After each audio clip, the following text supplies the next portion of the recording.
നമ്മൾ ചിലവരെങ്കിലും വെയിറ്റുമായിട്ട് മല്ല് പിടിക്കുന്നവരാണ്.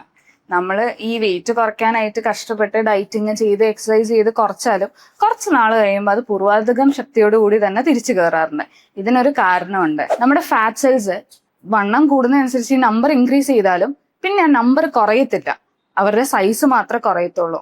എക്സാമ്പിൾ ആയിട്ട് നമുക്ക് ഈ ബലൂൺ എടുക്കാം. നമ്മൾ ഡയറ്റ് ഒക്കെ ചെയ്ത് നമ്മൾ എക്സസൈസ് ഒക്കെ ചെയ്ത് നമ്മുടെ വണ്ണം കുറയുമ്പോൾ ഇതിൽ നിന്ന് പതുക്കെ ഇതുപോലെ ഫാറ്റ് കുറയും. പക്ഷേ നമ്മൾ കഴിച്ചു കഴിയുമ്പോൾ അതിനകത്തേക്ക് ഫാറ്റ് സെൽസിന്റെ എണ്ണം കൂടുകയാണ് ചെയ്യുന്നത്.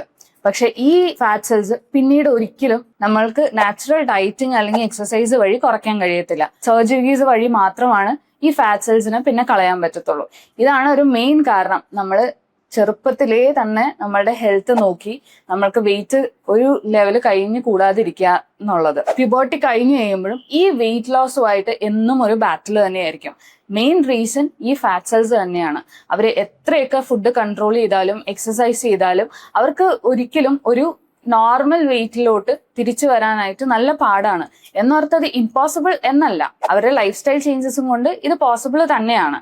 ഇനി നമ്മുടെ ആയുർവേദ പ്രകാരം നോക്കുകയാണെങ്കിൽ വാതം, പിത്തം, കഫം, ഈ 3 പ്രകൃതിയിലുള്ള ആൾക്കാർക്കും പല രീതിയിലാണ് അവരുടെ ബോഡി കോമ്പസിഷൻ. വാദത്തിലുള്ള ആൾക്കാരാണെങ്കിൽ അവർക്ക് പെട്ടെന്ന് വെയിറ്റ് കയറത്തുമില്ല, എന്നാൽ വെയിറ്റ് കയറിയാൽ തന്നെ പെട്ടെന്ന് കുറയ്ക്കാനും എളുപ്പമാണ്.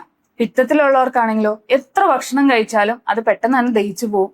അങ്ങനെ വെയിറ്റും കൊണ്ട് അങ്ങനെ ഒരു പ്രശ്നം കാണാറില്ല. കഫപ്രകൃതിയുള്ള ആൾക്കാരാണ് ഈ വെയിറ്റുമായിട്ടുള്ള എന്നുള്ള മൽപ്പിടുത്തം. അവർക്ക് പെട്ടെന്ന് വെയിറ്റ് വെക്കുകയും ചെയ്യും, എന്നാൽ അവരുടെ ശരീര പ്രകൃതിയോട് തന്നെ അവർ കുറച്ച് ഉണ്ടച്ചിട്ടുള്ള ആൾക്കാർ തന്നെയാണ്. ചെറിയൊരു വെയിറ്റ് ഗെയിൻ പോലും അവരുടെ ശരീരത്തിൽ അത് പെട്ടെന്ന് കാണിക്കുകയും ചെയ്യും.